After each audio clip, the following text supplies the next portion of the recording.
amados. Vamos falar que é uma satisfação,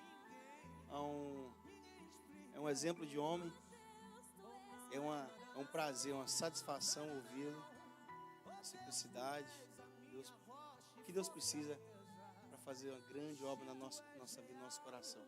Fecha os teus olhos, abra o teu coração e deixa Deus usar o servo dele para falar aos nossos corações, que eu tenho certeza no meu coração absoluta que Deus vai usá-lo, como sempre tem usado aqui. Pai, nós queremos te dar graças por isso. Graças a Deus, porque a tua bênção, Senhor, ó Deus, está sobre este lugar. Ó Deus, e Ele, Senhor, é o teu enviado nessa manhã para nos abençoar, para nos ensinar, para nos mostrar aquilo que é a tua vontade e o teu querer. Pai Deus, ser com teu servo mais uma vez, como tu sempre, Pai, tem sido, Pai. É uma satisfação, é um prazer, Senhor, ouvi-lo falar das tuas maravilhas. Usa, Senhor, a vida dele como um canal de bênçãos para a nossa vida e que o nosso coração, que a terra do nosso coração esteja preparada, Senhor, para ouvir a tua palavra, Senhor. É o que nós te pedimos, Pai, te louvamos em nome de Jesus. Amém. Amém, Jesus. Amém. Queridos irmãos, a paz do Senhor Jesus. Amém. Glória a Deus. Você pode se assentar.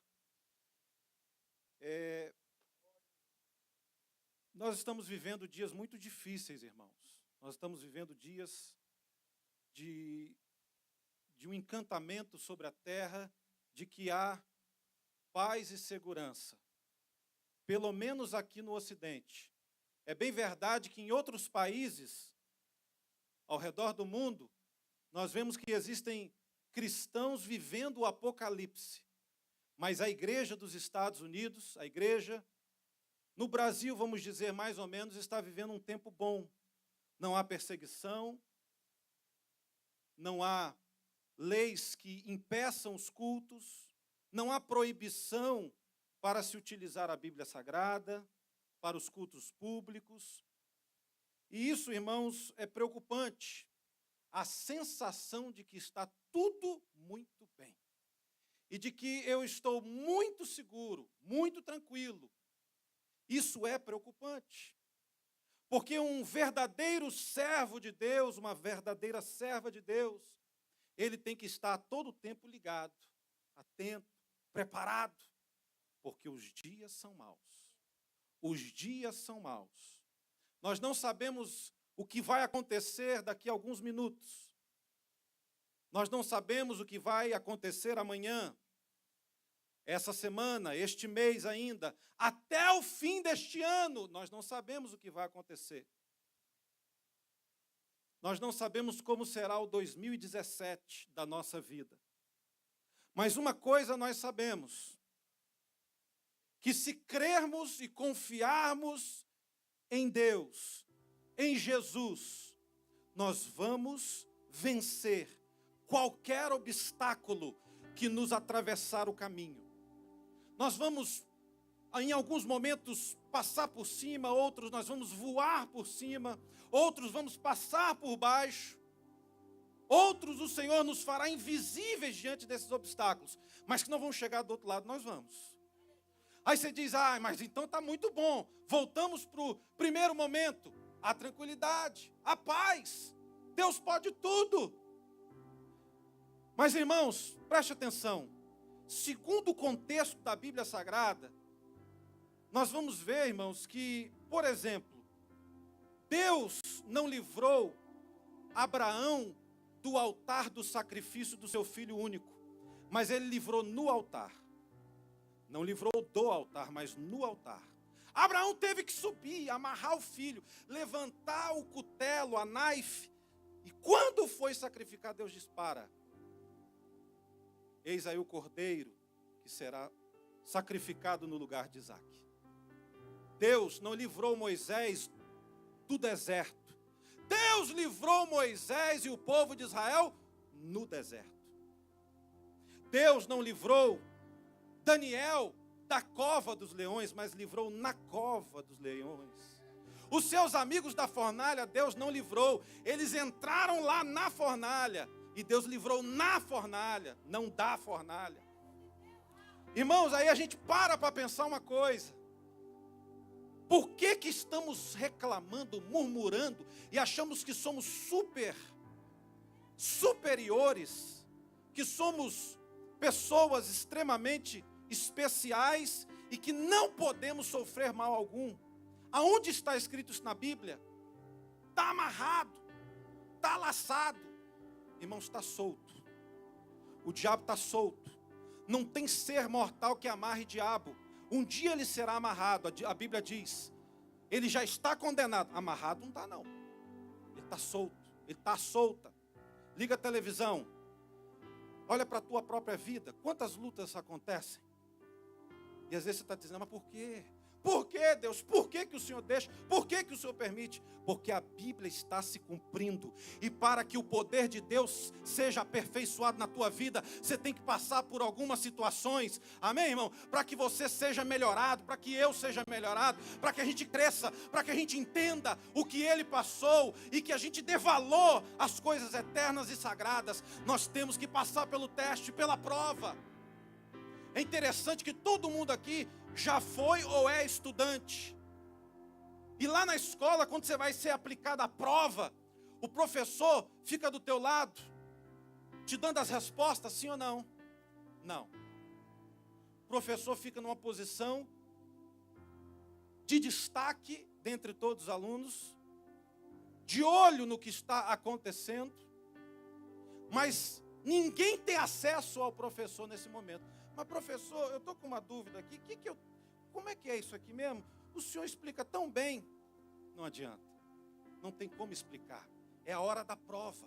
Ele está presente, mas ele não vai passar ou tomar a prova no seu lugar. Tem coisas, irmãos, que nós precisamos passar, para que o nome do Senhor seja glorificado na nossa vida. E aí surge a grande questão e a pergunta na minha mente, no meu coração. Temos resistido até o sangue? Temos sido fiéis até o sangue? Somos capazes de resistir e ser fiéis até a morte? Vou repetir. Você tem sido fiel a Deus até o sangue? Você está disposto a morrer pela causa de Cristo? Porque se assim não for, se não houver pelo menos essa intenção no seu coração, aí a questão de estar preparado ou não já é outro assunto, irmão. Já é outra questão. Mas se eu não tenho a intenção de dar o meu sangue para Jesus, se Ele pedir, e se eu não estiver disposto, a intenção do coração de morrer pela causa do reino, então, irmãos, nem salvo você. Estou perdendo tempo na igreja. Estou vindo aqui à toa. Porque, irmãos, Deus não quer apenas espectadores. Deus não quer pessoas que estejam, sabe, às margens, só olhando outros mergulharem para experimentar as profundezas de Deus, dos mistérios de Deus. Deus quer pessoas que entrem nessas águas e que se deixam molhar por elas, mesmo que o mar esteja revolto, mesmo que as ondas sejam gigantescas, eu vou em direção ao mar, porque eu creio que lá Ele vai estar. Ele não vai me livrar de entrar no mar, mas quando eu entrar, Ele vai entrar comigo, e lá dentro eu posso até querer me afogar, eu posso até tomar um caldo, tomar água salgada, mas Ele vai me livrar da morte, porque Ele é Deus. Mas tem coisas na nossa vida que nós temos que passar. E tem coisas na nossa vida que nós já estamos passando. E estamos culpando a Deus. Estamos dizendo, eu não pensei que era assim. Eu não pensei que o Senhor permitiria isso comigo. Não diga mais isso, não faça mais isso, amém? Em nome de Jesus. Abra sua Bíblia comigo.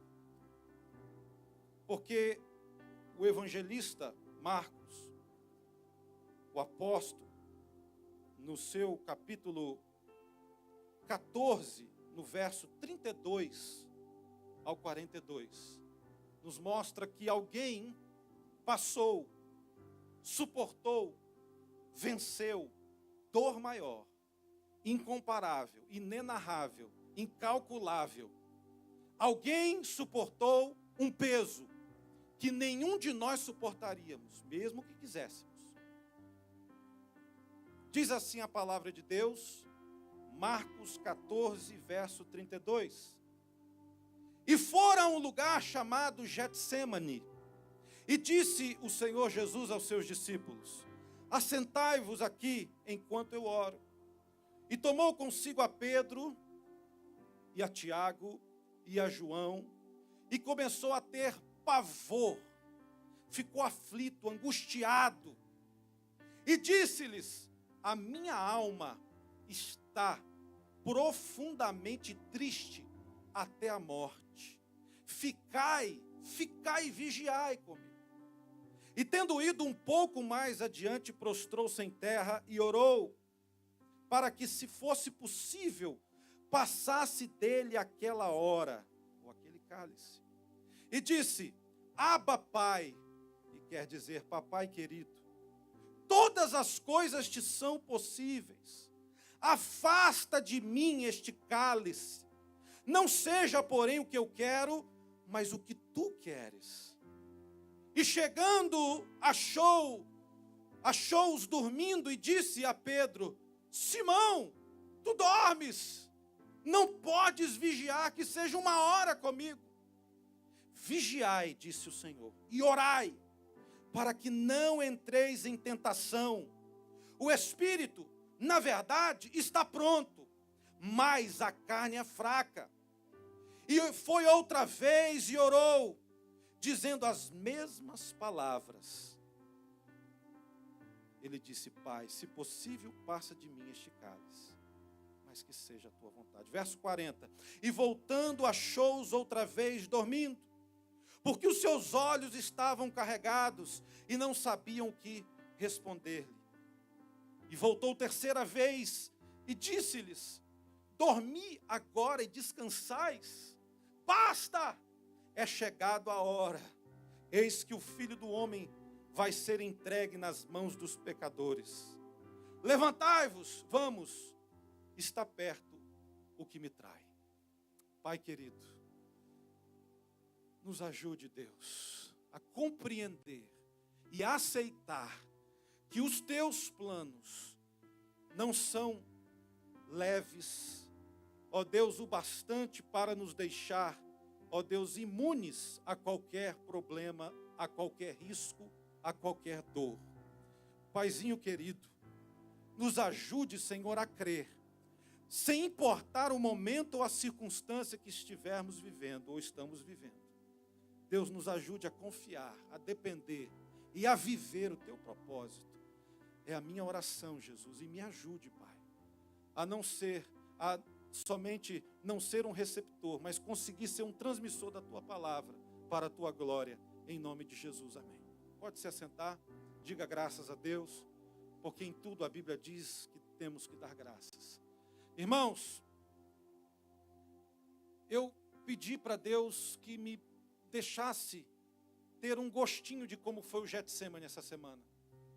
Na minha oração eu disse: Senhor, eu quero estar em oração contigo em particular, e o Senhor vai me deixar ter um pouquinho de como foi. Essa madrugada aconteceu. Aconteceu que eu fui para a sala orar e eu tive uma experiência do Getsêmani, que foi a seguinte experiência: eu dormi de joelho. Eu acordei com dor, os meus joelhos estavam doendo, os meus pés estavam formigando. Sabe quando você fica numa mesma posição e aí dá aquele formigamento? E eu levantei todo torto, sem conseguir pisar no chão, deitei no sofá e disse: miserável eu sou, fraco eu sou, medíocre eu sou. Às vezes a gente acha que está preparado para tudo, irmãos, mas Deus vê a intenção. Não estamos preparados. Não estamos preparados. Não estamos preparados. Guarde isso. A igreja precisa orar mais, vigiar mais, buscar mais na palavra. E eu encontro dentro desse texto um mistério. Jesus pediu que fosse somente 1 hora que os discípulos tivessem com ele no maior drama que ele estava passando da sua vida. Entenda isso, irmãos, o texto especifica 1 hora. E eu te pergunto, você tem tido 1 hora com Jesus todos os dias? Que seja 1 hora por dia. Se você está tendo, glória a Deus por sua vida. Não precisa me responder, mas todos os dias, pelo menos 1 hora, como Jesus disse, você está dedicando para Ele? Isso me fez pensar. Nenhuma hora pudestes orar, nenhuma hora que seja, pudestes estar comigo no maior e mais difícil, angustiante drama da minha vida. Jesus, Deus, estava triste. Deus estava angustiado, Deus estava com pavor, Deus estava suando, suor, que eram gotas de sangue gigantes, diz a Bíblia. Você vai ver isso no relato de Lucas, descrevendo o mesmo texto, diz que o suor de Jesus suou sangue. Em vez de sair água, saiu sangue da sua fronte, que desceu por seu corpo e tocou a terra. Banhou a terra, o sangue, o suor de Jesus. Aí a gente vai pela ciência ver o que é isso, isso é possível. E os científicos dizem que sim. Pode alguém suar sangue? Pode. São casos raríssimos de uma pessoa que está à beira da morte e que a angústia é tão grande, tão gigantesca, colossal, imensa, que a pessoa ela entra num estágio tão de tamanha dor interna, que aí o suor, as veias, veias capilares dessa área aqui da cabeça se estouram, explodem as veias dentro, as veias, e o suor, em vez de sair como nós suamos, sai sangue. Jesus estava angustiado, Jesus estava com medo. Pode Deus ter medo? Jesus estava com medo. Mas por que Jesus estava com medo, pastor? Por quê? Ele estava com medo da morte? Não. Ele estava com medo da cruz? Não. Mas ele estava com medo de quê? Do cálice. Eu quero que você abra a Bíblia comigo. Porque ele diz: Senhor, passa de mim esta cruz. Não. Senhor, passa de mim a morte. Não. Ele começa o seu ministério convicto de que ele vai morrer. E ele tem orgulho por isso. Eu vou morrer por vocês. Eu vou morrer, vou pagar o preço. Ele está consciente, convicto da cruz e da morte. Mas do cálice, irmãos, o cálice é o X da grande questão do texto. Ele pede para passar o cálice. Abra a sua Bíblia agora comigo. Em Apocalipse 16 e 19. Que cálice é esse que Jesus não queria tomar? Por que ele não quer o cálice? Ele aceita a cruz, ele aceita a morte, mas o cálice ele tenta se desviar dele. De quem é o cálice? O que tem nesse cálice? E por que ele não quer beber do cálice? Veja o que está escrito na Bíblia. Pessoal da técnica, por gentileza. Apocalipse 16 e 19. Olha o que diz o texto sagrado. Depois vamos ver pelo menos 3 referências do cálice. Que cálice é esse? De quem é o cálice e o que tem dentro? Apocalipse 16, depois Isaías 51 e depois Salmo 75. Apocalipse 16 e 19 diz assim: a grande cidade foi dividida em 3 partes, e as cidades das nações se desmoronaram. Deus lembrou-se da grande Babilônia e lhe deu o cálice do vinho do furor da sua ira. O cálice é de quem? Diz o texto, de Deus. Aonde está? Na sua mão. E o que tem nele? Um vinho do furor da sua ira. Agora veja, Isaías 51 e 17. Isaías 51 e 17. Olha o que diz a Bíblia. Que o vinho, ele é estonteante, ele é de tormento. Diz assim o texto, Isaías 51 e 17. Desperte. Desperte, levante-se, ó Jerusalém, você que bebeu da mão do Senhor o cálice da ira dele, Você que engoliu até a última gota da taça que faz os homens cambalearem, estontearem, se atormentarem. Palavras sinônimas. Mais uma vez, o cálice é de Deus, está na mão de Deus e tem uma bebida estonteante, cambaleante, cheio de ira. Agora, o mais impactante dos textos, Salmos 75, verso 8. É por isso que eu te perguntei no princípio, você está preparado? Você está disposto? Porque nessa noite aqui, irmão, nós vamos sacudir a roseira. Nós vamos balançar, irmão. Amém? Você sabe por quê? Porque, irmãos, muitos estão pregando as rosas, mas estão escondendo os espinhos. O caminho é de vitória, mas é de luta também. Muitos querem chegar lá, mas não quer passar pelo caminho que a Bíblia diz que é estreito. A porta é estreita. Tem gente entrando pela porta larga e achando assim, Deus está comigo. Está enganado. Salmo 75, verso 8. O que é que diz? Prepare-se para o que está escrito em Salmos 75, verso 8. Porque Jesus pede para passar o cálice, não beber o cálice. Ele não está falando da morte, ele não está falando da cruz, ele está disposto a morrer por nós. Mas ele está falando do cálice. Salmo 75, verso 8. Vamos ler. Na mão do Senhor está um cálice, cheio de vinho espumante e misturado. Ele o derrama, e todos os ímpios da terra o bebem até a última gota. Próximo versículo, 9. Quanto a mim, não é, esse não precisa. Ok, verso 8. Até a última gota. Quem tem uma versão diferente? Deixa eu mostrar a versão que eu tenho aqui. Porque tem um sentido, a versão. Tem alguém com a versão diferente que quiser ler, pode ler, por gentileza. Pode ler.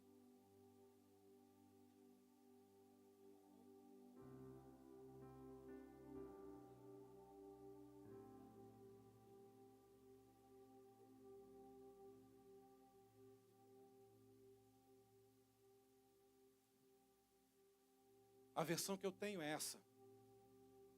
Com certeza, certamente todos os ímpios da terra sorverão e beberão as suas fezes.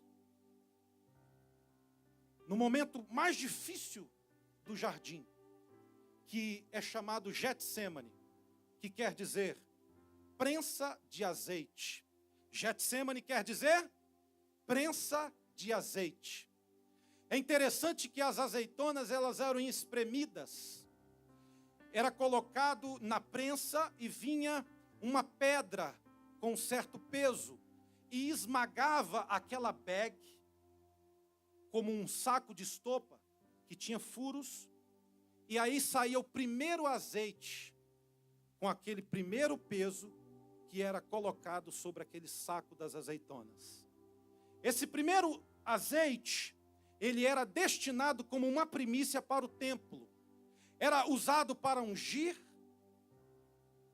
fazer rituais de unção, no Antigo Testamento e também no Novo. Era o primeiro azeite. Alguns dizem também que servia para iluminação. Aí vinha o segundo azeite, o segunda prensada. A segunda prensada tinha um pouco mais de pedra. O peso era um pouco maior. E na segunda prensada, aquelas azeitonas eram amassadas. E saiu uma segunda remessa de azeite. Essa segunda remessa de azeite era utilizada para a alimentação. Porque o azeite era um material extremamente valioso naquela época. Era como moeda de compra e venda. De tão valioso que o azeite era. Então se utilizava para comer, para fazer pães, enfim, bolos com aquele azeite. E para tempero. Mas aí vinha uma pedra ainda maior, mais pesada, e prensava aquele saco com azeitonas ainda mais. E nessa última prensada, no Getsemane, no lugar, no jardim da prensa, saiu o terceiro azeite. Esse terceiro azeite era utilizado para fazer sabão e também para fazer uma espécie de repelente, que eles colocavam, incendiavam aquele azeite para sair um cheiro que expulsava os mosquitos. Jesus foi prensado nessa prensa de azeitonas por mim e por você. O peso que veio sobre ele só foi aumentando, gradativo. Ele teve essa primeira prensada que libera um azeite que era utilizado para quê, irmãos? Para unção. Ele nos elege quando ele vai para o Getsêmani e recebe essa primeira carga, ou começa a beber desse cálice que ele pediu para que fosse afastado, mas por fim ele diz: Senhor, que seja feita a tua vontade. Ali Jesus estava sendo o quê? Prensado, e liberando ele um azeite para nós, que nos iluminaria, que nos elegeria, que nos tiraria do império e nos transportaria para o reino do seu amor. Irmãos, nós éramos súditos do imperador, do império diabo, Satanás. O reino das trevas prevalecia na nossa vida. Mas quando esse primeiro azeite, essa primeira dor, esse primeiro sacrifício no Getsêmani que Jesus leva, essa primeira prensada, ele libera essa unção que nos unge, que nos elege, que nos transporta para o reino do seu amor. Uma vez eleitos, separados, escolhidos, agora vem a segunda prensada, a segunda angústia, a segunda dor, o segundo peso, o peso maior. E aí o Senhor libera o nosso sustento. Nós jamais teríamos falta de nada, uma vez que confiarmos nele. Ele nos alimenta, ele é o pão vivo que desceu do céu, ele é a água da vida, ele é o Deus que nos alimenta, e jamais viu o justo mendigar o pão, nem a sua descendência. Você não tem que se preocupar com aquilo que você vai vestir, com aquilo que você vai comer. Se você é fiel, Deus cuida de você. A segunda prensada foi essa. É o azeite que libera o alimento, o sustento. Eu estarei convosco todos os dias, até a consumação dos séculos. Você pode estar na luta, você pode estar na dor, você pode estar sendo acusado, humilhado, caluniado, mas Deus está contigo. Pode ser que às vezes em silêncio, mas Deus está contigo. Pode ser que como um professor que aplica uma prova, um teste, mas Ele está contigo. Ele está de olho, Ele sabe o teu limite, Ele conhece a tua estrutura, Ele está contigo. Antes de sucumbir, antes de afogar, antes de tudo se acabar, Ele diz: meu filho, estamos juntos, peraí, estamos juntos. Mas Senhor, por que o Senhor permitiu chegar a tamanha sofrimento? Você vai entender, não agora, mas depois tu entenderás. É assim que Deus faz com a gente, irmãos. Pensa bem, das dores que você já teve na vida, te serviram de lição, sim ou não? Das decepções que você teve na vida, te serviram de alguma coisa, sim ou não? A maioria está dizendo sim, mas quem é orgulhoso não diz sim não. Quem é orgulhoso ainda acha que a culpa é de Deus. Você está no lugar errado. Aqui não é lugar de gente que não quer se submeter à vontade de Deus. Aqui é lugar de gente que diz: Senhor, passa de mim o cálice. Mas Senhor, se não tiver jeito, eu vou beber. Seja feita a tua vontade. A oração do Pai Nosso, sabe como é que é? Pai nosso que estás no céu, santificado seja o teu nome. Venha a nós o vosso reino, e seja feita a minha, irmãos, a tua vontade. Tem muita gente orando a oração do Pai Nosso diferente. Pai nosso que estás no céu, santificado seja o teu nome. Venha a nós o meu reino. Eu quero reinos, possessões. Eu quero carro novo, casa nova. Eu quero ostentar. Eu sou crente, ando bem vestido, perfume francês. Eu sou crente, eu tenho que estar por cima da carne seca. Eu sou o melhor de todos, eu sou o bam, bam, bam. Onde está isso na Bíblia? Aonde está isso na Bíblia?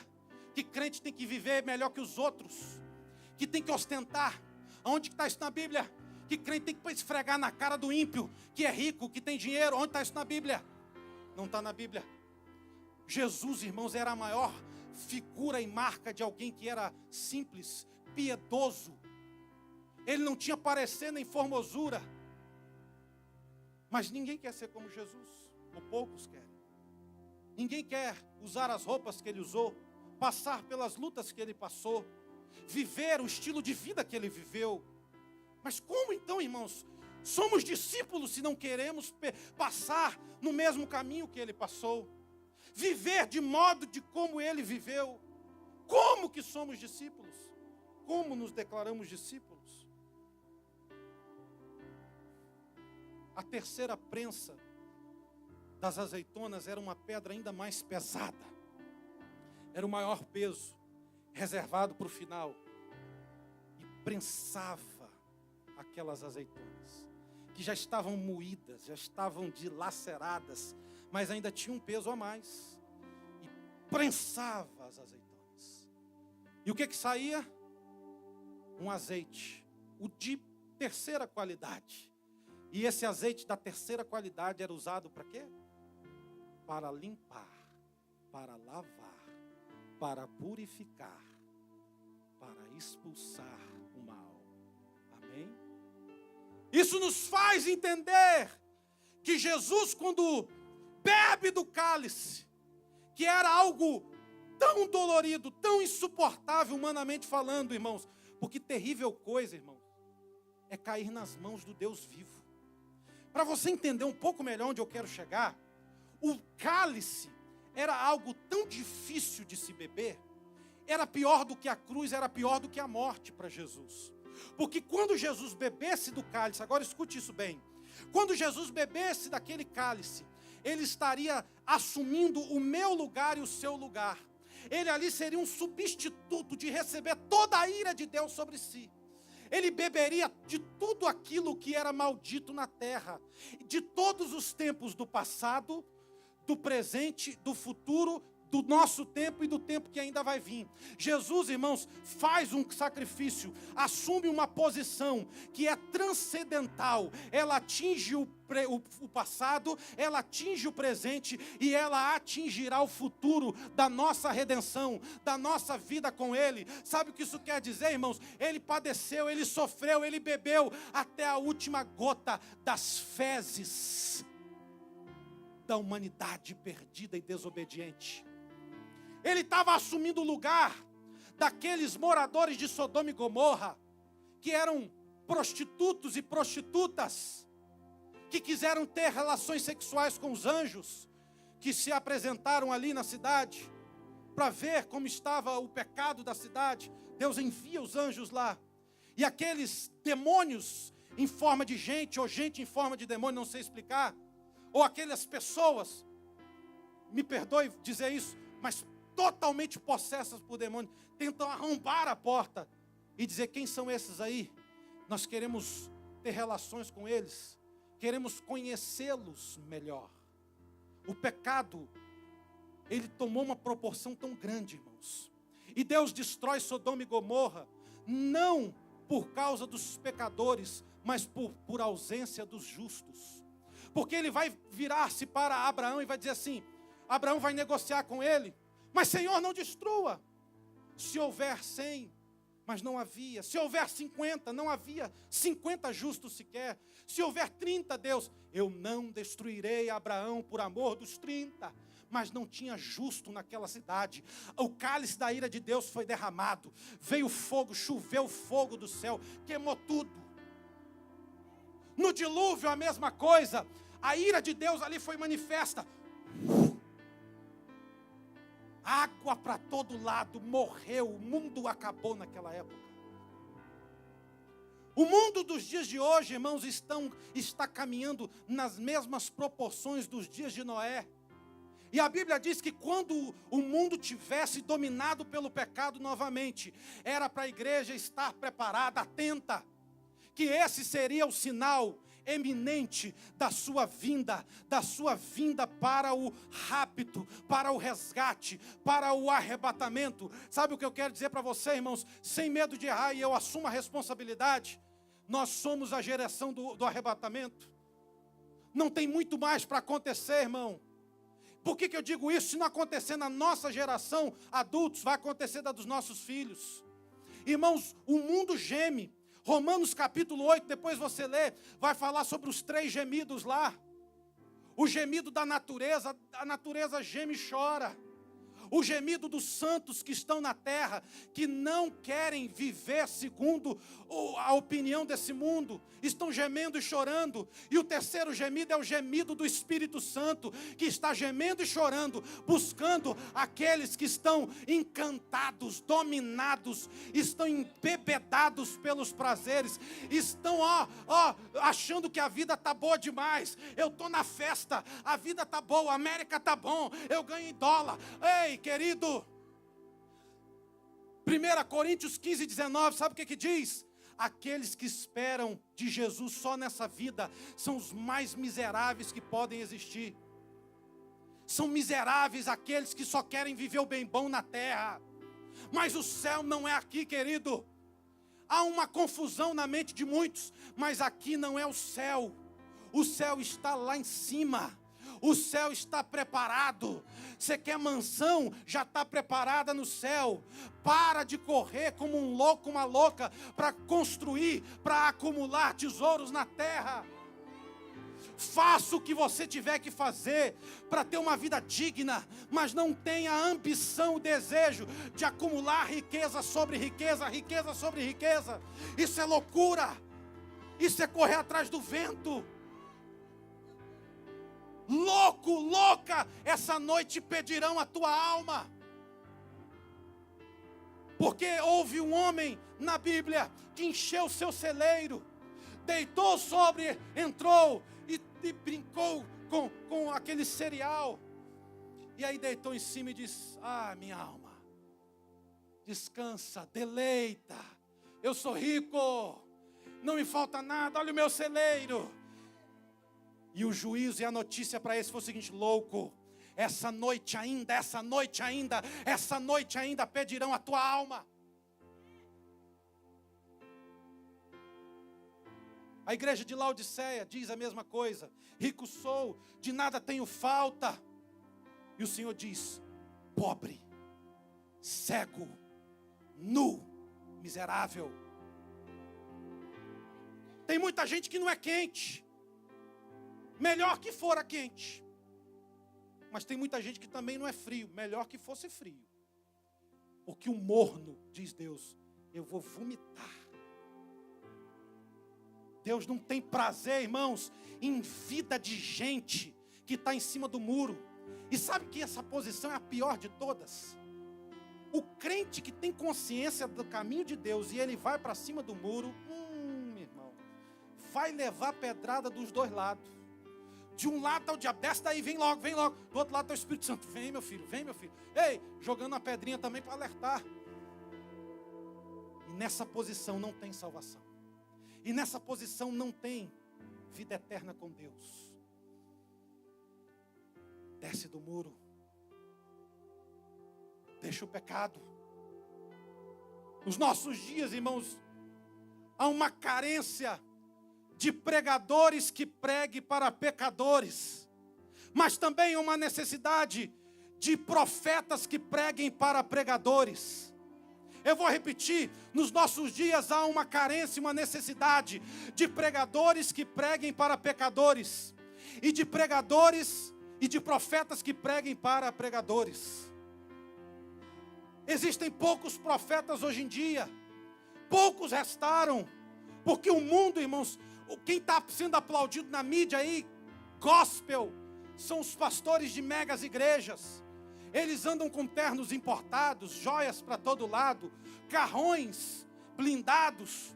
São as estrelas do meio gospel, cantores que cobram altos cachês para cantar em shows que arrebatam multidões, que delirantes começam a gritar para os seus ídolos. São crentes, são gospels, estão idolatrando pessoas, estão aplaudindo homens gananciosos, mentirosos. Muitos desses irmãos, no dia em que a porta se fechar, eles vão cobrar que tinham o ingresso para entrar e vão questionar a Deus, dizer: Senhor, peraí, eu sou crente também, eu expulsei demônio, eu curei os enfermos. Eu não conheço você, mercenário. Eu não conheço você, pastor mercenário. Eu não conheço você, profeta mentiroso. Eu não conheço você, não líder. Eu não conheço você. Apartai de mim. Pode parecer difícil, mas está sendo mais difícil para mim passar essa mensagem. Esse foi o maior sofrimento de Jesus, o cálice. Jesus está na prensa, extrema angústia e medo. O diabo está presente. Ele chama os discípulos para orar, pelo menos 1 hora. Eles dormem. Jesus ora 3 vezes. O suor sai como grandes gotas de sangue. Jesus vence. Porque ele diz: Senhor, passa. Mas se for necessário, eu tomarei. Faça a tua vontade. O traidor se aproxima. Jesus se revela. O mais interessante é que Jesus chama Pedro de diabo, quando Pedro tenta impedir que ele morresse na cruz. Jesus está tratando da crucificação. E Pedro está dizendo: não, mestre, eu vou entrar na frente, eu vou desembainhar minha espada, e vou lutar com os soldados, e vou te livrar da cruz. Jesus diz: apartai de mim, sai para lá, diabo. Mas para Judas, o traidor, que quando chega no Getsema, Jesus fala: amigo. O que é isso? Aquele que quer proteger Jesus da morte, Jesus disse: é um diabo, sai para lá. Não atrapalhe o propósito de Deus. Mas o traidor, quando se aproxima dele, diz: amigo. É porque ali ele estava ensinando, irmãos, que nós devemos amar os nossos inimigos e orar por aqueles que nos perseguem. Esse foi o tema de toda a sua pregação, de todo o seu ministério. Ele não podia naquele momento dizer assim: sai para lá, filho do diabo, condenado. Ele olha para Judas e diz assim: Judas, amigo. Aceita o beijo de Judas. Aceita o beijo de Judas. Ele é preso ali. Ele se entrega voluntariamente. Um episódio interessante, quando os soldados perguntam: aonde está? Quem é Jesus entre todos aí? Jesus diz assim, irmãos, o texto explica: eu sou. Sabe o que acontece quando Jesus diz eu sou? Todos caem para trás.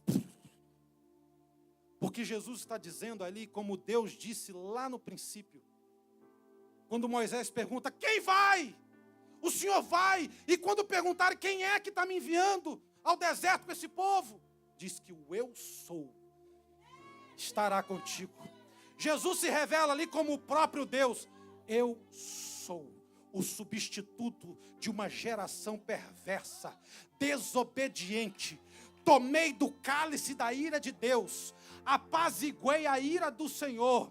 E estou dizendo: vinde a mim, todos que estão cansados e oprimidos, e eu vos darei descanso. Espera aí, eu já cuidei do Pai, eu já tomei do cálice, já apaziguei a ira de Deus. E agora estou dizendo: vinde a mim, todos que estão cansados, sobrecarregados e oprimidos, e eu vos darei alívio. Vem, pode vir. De todas as línguas, de todas as nações, de todas as tribos, eu quero todos para mim, eu quero a terra para mim. Vem, eu apaziguei a ira de Deus, já tomei do cálice. Vem todos que querem se salvar. Eu quero te dizer nessa manhã que Jesus está com a porta aberta. Jesus tem porta de salvação para nós. Não vai ser fácil, mas Ele está presente no meio da igreja. Oh, aleluia! Agindo Deus, quem impedirá? Ninguém pode impedir quando Deus quer agir.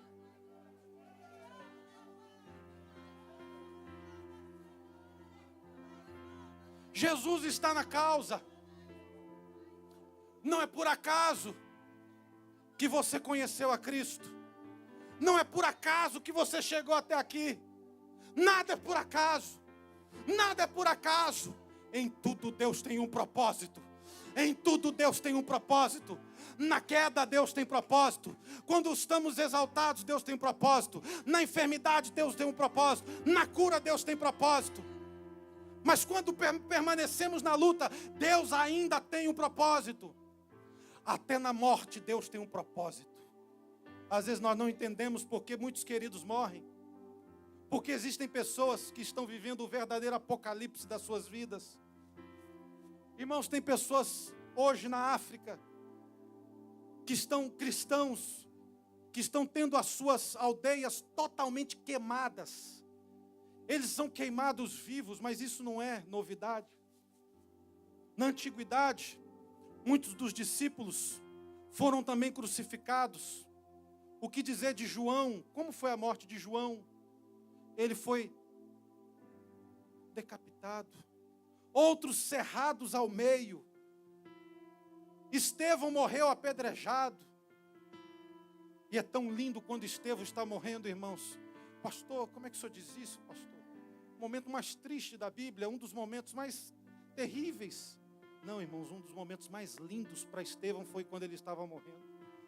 Ele está ali de joelho, levando pedra de todo lado. E ele tem uma visão, que ele vê os céus abertos e o Senhor dizendo: vem, meu filho, já está preparado, está tudo preparado, vem, vem, vem. Irmãos, a gente não sabe o que vai acontecer amanhã. Nós estamos num país que se chama Estados Unidos da América, que já arrumou confusão com o mundo inteiro. Alguém já disse por aí que esse país é um barril de pólvora e que a qualquer momento vai explodir. E daí? O que tem? O importante não é a morte física, mas é a morte espiritual. Eu estou dizendo isso aqui, irmãos, não é para ninguém ficar com medo das conspirações que existem por trás dos governos. Se você colocar conspiração no YouTube, você fica maluco. Você vai ver tanto vídeo de conspiração, que a Hillary é isso, que o Obama é aquilo, é o anticristo e tal. Mas uma coisa é certa, irmão, não importa quem é o anticristo, quem é a besta, quem é o falso profeta. Não importa nada disso, o que importa é como está a minha vida diante de Deus. Eu estou preparado para o arrebatamento, porque de qualquer forma eu vou ter que me encontrar com a eternidade. E o que eu vou achar lá? Deus ou o diabo? Eu vou achar o céu ou o inferno? A eternidade vai chegar, pode ser daqui a alguns minutos, quando eu morrer, ao sair da igreja hoje. Não importa, o importante é como eu estou aqui. Eu estou preparado? Eu estou disposto, mesmo que seja só na intenção, que já é um bom começo, de dar o meu sangue por Jesus e de morrer pela causa do reino. Você tem que parar para pensar nisso, meu irmão, minha irmã. Que mesmo que você realmente não esteja preparado, mas comece a pensar: eu preciso dar o meu sangue pelo Evangelho. Não, pastor, mas o sacrifício Jesus já fez. Mas se preciso for, irmão, no momento da minha dor, eu tenho que sofrer ela. Eu tenho que passar por ela. Eu não posso negar Jesus, irmãos. Essa semana eu abri um site de notícias e eu vi foto de mulheres com a cabeça raspada, com as sobrancelhas rapadas também, no Brasil, no Rio de Janeiro e também na Bahia. Mulheres que estão no morro, vítimas de traficantes, delinquentes, chefes do tráfico, que estão rapando a cabeça das mulheres como forma de humilhação, de dominação, estão sendo dominadas por estes homens, estão tendo suas cabeças rapadas, sobrancelhas retiradas.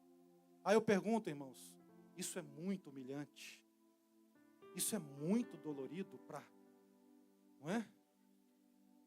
Como eu posso dizer, para o ego das mulheres, sim ou não, irmãos? Aqui nós estamos falando o ego no bom sentido da palavra, o ego. Toda mulher, ela gosta de se achar bonita, ela precisa se sentir bem.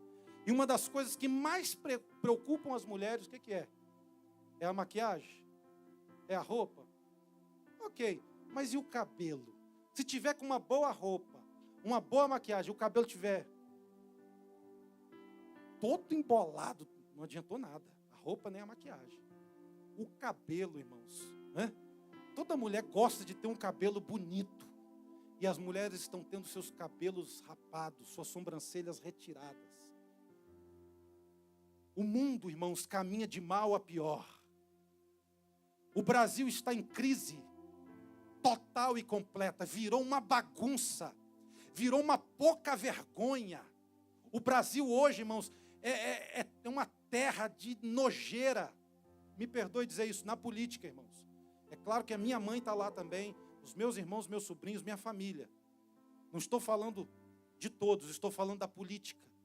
Para todo lado que você olha, é prefeito da cidade aqui corrupto, é prefeito lá, é o governador preso, é o outro agora acusado, é o chefe do lado do Senado, é o presidente, o ex-presidente, a ex-presidenta, e é para lá, e é para cá, e é para lá, e é para cá. Todo mundo está devendo, todo mundo tem culpa nesse cartório, todo mundo se corrompeu, é corrupto. O que é isso, irmãos? São sinais dos últimos momentos. Esses são sinais dos últimos, diga, momentos. Eu disse uma coisa, irmãos, eu vou repetir para um irmão aqui na igreja. Falei assim, os anjos já colocaram a trombeta na boca. Só falta soprar. Para Jesus voltar. Alguém falava, anos atrás, eu ouvia pregadores dizendo, faltam 5 minutos para meia-noite. Eu acho, irmãos, que o ponteiro está batendo meia-noite.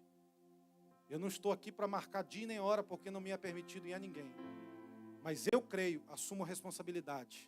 Os anjos já estão se pondo, em posição de anunciar. O atalaia está preparado. Só falta soprar. E a Bíblia diz que quando a trombeta soar, como num piscar de olhos, tudo que se vê se acabará. Haverá o rapto, o arrebatamento da igreja. Você está preparado? Você está preparado? Você tem convicção, certeza da sua salvação? Pense nisso. Você está preparado? Eu aprendo 4 lições com Jesus no Getsemane. Primeira, lidar com a solidão. Quando você se sentir sozinho, ele também se sentiu sozinho no Getsemane. Ele chamou os seus discípulos para orar, mas em vez de orar, eles dormiram. Eles não apoiaram em nada o mestre.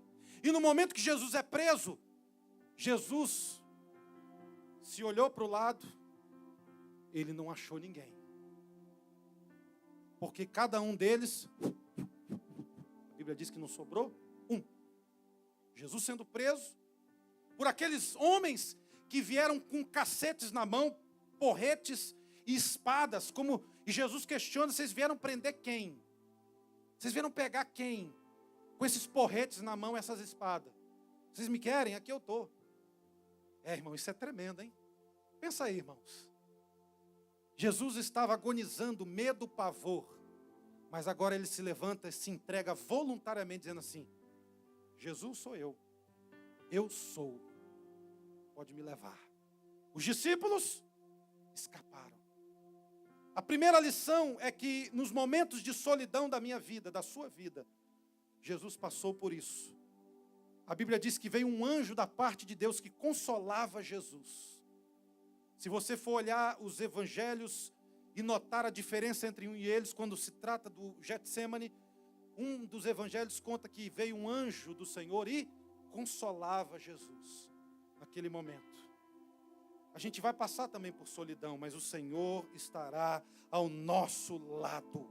A segunda lição que eu aprendo do Getsemane com Jesus é saber como lidar com a fraqueza e o medo. Jesus se sentiu fraco, teve medo, pavor, mas ele também resistiu, relutou, ele encarou a situação, ele não olhou para trás. Eu quero dizer para você, meu irmão, não desista quando você se sentir só ou quando você sentir medo e fraqueza. Lembre-se que Jesus no Getsemane venceu por você e para você. Terceira lição que eu aprendo com Getsemane, no exemplo de Jesus. A terceira lição é ter consciência do propósito divino. Jesus pediu para que passasse dele o cálice, mas ele teve consciência de que ele tinha que beber. E ele diz: mas Senhor, contudo seja feita não a minha vontade, mas a tua vontade. Consciência.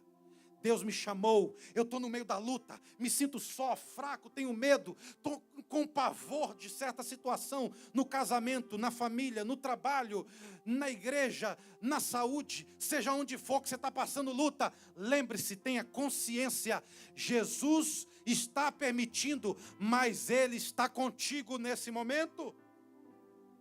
Quarta e última lição que eu aprendo com Jesus no Getsêmani: estar preparado para os desafios da vida sem murmurar, sem retroceder. Você sabe por quê? Porque Paulo disse: combati o bom combate, acabei a carreira, guardei a fé. O Apocalipse diz que ao que vencer, aleluia, receberá a coroa da vida e da vitória. Não se tem vitória se antes não se lutar, e só vence aquele que luta legitimamente. Se você, querido, aceitou Jesus como Senhor, foi aceito por Ele, você hoje tem um relacionamento com Ele, você agora foi tirado do império, transportado para o reino da luz e do seu amor. Então, querido, você está sendo guardado por Ele, Ele cuida de você, Ele defende você, Ele vai entrar com você nas mais difíceis lutas e situações da tua vida. Não está acabado, não é o fim, há muito para fazer. Se você chegou até aqui, é porque Ele está contigo e Ele vai te fazer ir ainda muito além. Creia nessa palavra, receba em nome de Jesus. Se coloque de pé. Show. Oh Deus. Oh Deus. Não temos resistido até o sangue. Não estamos dispostos a morrer pelo Senhor. Somos a igreja do Ocidente. Somos a igreja da América. Somos a igreja que não está sendo perseguida. Somos a igreja livre. Mas, Senhor, nos ajude a entender que não há paz. Que isso tudo, meu Deus, é somente uma nuvem. E ela vai passar. O vento vai soprar a nuvem da paz ocidental. O sopro vai soprar, o vento vai soprar. E vai tirar essa falsa tranquilidade. Tomara Deus, o Senhor, nos ajude a estarmos preparados para resistir até o sangue. E se for preciso entregar a vida por não negar a Ti, Jesus. Porque aquele que negar ao Senhor, o Senhor negará também. Porque aquele que se envergonhar, o Senhor se envergonhará também. Porque aquele que desistir no meio do caminho, o Senhor fechará a porta e não vai dar tempo mais. Porque aquele que não encher as suas lâmpadas do azeite, do óleo, da unção e da presença de Deus, vai chegar o noivo, a lâmpada apagada, não entrará aquele que tem lâmpadas apagadas. Ô irmão, ô irmã, a parábola das virgens mostra que 50% das virgens ficaram, não subiram para as bodas do Cordeiro. Querido, se essa proporção for colocada em prática, irmão, 50% da igreja hoje não está preparado para ir para o céu, morar com Jesus. Então, queridos, que não seja você os 50% da luz apagada. Comece a orar, comece a clamar, comece a declarar: Jesus, eu preciso, Jesus, eu quero, Jesus, eu dependo, Jesus, eis-me aqui, Jesus, me ajuda, Jesus, me lava, Jesus, me cura, Jesus, me liberta, Jesus, me batiza, Jesus, oh Pai, meu Deus, oh Senhor, meu Deus, meu Deus, o Senhor bebeu um cálice de fezes, o Senhor bebeu um cálice de podridão, era um vinho misturado, era um vinho podre, adulterado, era um vinho de ira, era um cálice de ira, era um cálice com todos os dejetos de todos os tempos da humanidade perdida e desobediente. Mas quando o Senhor traga aquele cálice, bebe até a última gota daquele cálice, o Senhor nos abre o caminho para uma vida eterna com o Senhor. O Senhor apazigua a ira de Deus. E o Senhor nos dá livre acesso ao trono da graça. Você, querido, nessa manhã, você pode se encontrar com Jesus. Não o que